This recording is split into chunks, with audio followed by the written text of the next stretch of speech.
ಇನ್ನು ಮುಂದೆ ನಿಮ್ಮ ನೆಚ್ಚಿನ ಧಾರಾವಾಹಿಗಳ ಫುಲ್ ಎಪಿಸೋಡ್ಗಳು ಸನ್ ನೆಕ್ಸ್ಟ್ ಆಪ್ನಲ್ಲಿ ಮಾತ್ರ. ಇದೇ ಸರಿಯಾದ ಟೈಮು. ನಾವೆಲ್ಲರೂ ಅವನ ರೂಮ್ಗೆ ಹೋಗಿ ಅವನಿಗೆ ಪ್ರಜ್ಞೆ ತಪ್ಪೋ ಹಾಗೆ ಹೊಡೆದು ಅವನ್ನೆಲ್ಲಾದ್ರೂ ಹೋಗಿ ಬಿಸಾಡ್ ಬಂದ್ಬಿಡೋಣ. ಆಮೇಲೆ ಗುಲಾಬಿ ಮೇಡಮ್ ಅವ್ರ ಹತ್ರ ಹೋಗಿ ಯಾಕೆ ಹೀಗೆ ಆಡ್ತಿದ್ರ ಏನಾಯ್ತು ಅಂತ ವಿಚಾರಿಸೋಣ. ಸರಿ, ಬನ್ನಿ ಹೋಗೋಣ. ಬೆಳಗಿಂದ ನಿಮ್ ಜೊತೆ ಮಾತಾಡ್ಬೇಕು ಅಂತ ತುಂಬಾ ಪ್ರಯತ್ನ ಪಟ್ಟೆ. ಈಗ ನೀವು ಫ್ರೀ ಆಗಿದ್ದೀರಲ್ಲ, ಈಗ್ಲೂ ನಿಮ್ ಜೊತೆ ಮಾತಾಡದೆ ಹೋದ್ರೆ ನನ್ನ ಅನುಮಾನಗಳು ಪರಿಹಾರ ಆಗಲ್ಲ. ದಯವಿಟ್ಟು ನನ್ನ ಮಾತು ಕೇಳಿ. ನೋಡಿ, ನಿಮ್ ಹತ್ರ ಮಾತಾಡೋ ಅವಶ್ಯಕತೆ ನನ್ಗಿಲ್ಲ, ಹೊರಡಿ. ಯಾಕಿಷ್ಟೊಂದು ಕೋಪದಿಂದ ಮಾತಾಡ್ತಾ ಇದ್ದೀರಾ? ಅಂತದ್ ನಾನು ಏನ್ ಮಾಡ್ದೆ? ಯಾಕೆ ಅಂದ್ರೆ ಇಲ್ಲಿ ಬಂದು ನನಗ್ ತೊಂದರೆ ಕೊಡ್ತಿದ್ದೀರಲ್ಲ, ಅದಕ್ಕೆ. ಗುಲಾಬಿ ಅವರೇ, ನೀವು ಆ ಅಖಿಲ್ ಜೊತೆ ನಡ್ಕೋತಿರೋ ರೀತಿ ಸರಿ ಇಲ್ಲ.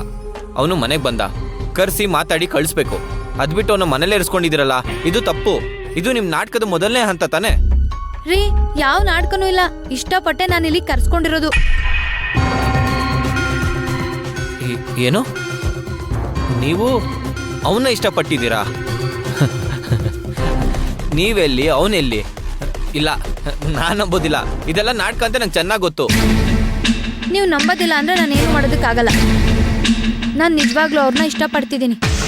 ಗುಲಾಬಿ ಅವರೇ, ನನ್ನ ಮುಂದೆ ರೀತಿ ಹೇಳ್ಕೊಳ್ಳೋದಿಕ್ಕೆ ನಿಮಗೆ ಮನ್ಸಾದ್ರೂ ಹೇಗೆ ಬರುತ್ತೆ? ನೀವು ಅವನ ಹತ್ರ ನೆಡ್ಕೋತಿದ್ದ ರೀತಿ ನೋಡಿ ಮನೆಯವರೆಲ್ಲ ಅನುಮಾನ ಪಡ್ತಿದ್ರು.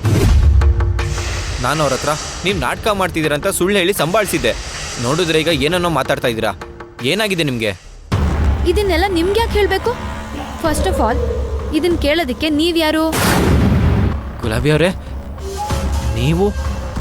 ನೀವು ಈ ಮಾತನ್ನ ಕೇಳ್ತಾ ಇದ್ದೀರಾ? ನಿಮ್ಮ ದೃಷ್ಟಿಲಿ ನಾನು ಯಾರು ಅಲ್ವಾ? ನಿಮ್ಮನ್ನ ಪ್ರಾಣಕ್ಕಿಂತ ಹೆಚ್ಚಾಗಿ ಪ್ರೀತಿಸ್ತಾ ಇದ್ದೀನಿ. ಅದು ಅಲ್ಲದೆ ನಿಮಗೋಸ್ಕರ ಮದುವೆ ಆಗಿದೆ ಅಂತ ಸುಳ್ಳು ಹೇಳಿ ಮನೆಯವ್ರ ಹತ್ರ ಸಂಭಾಳಿಸ್ತಾ ಇದ್ದೀನಿ. ಆದರೂ ನಾನು ಯಾರು ಅಂತ ಕೇಳಿ ನನ್ನ ಮನಸ್ಸನ್ನ ನೋವು ಮಾಡಿಬಿಟ್ರಿ. ನೋಡಿ, ಅದೆಲ್ಲ ಮುಗ್ದೋಗಿರೋ ಅಧ್ಯಾಯ.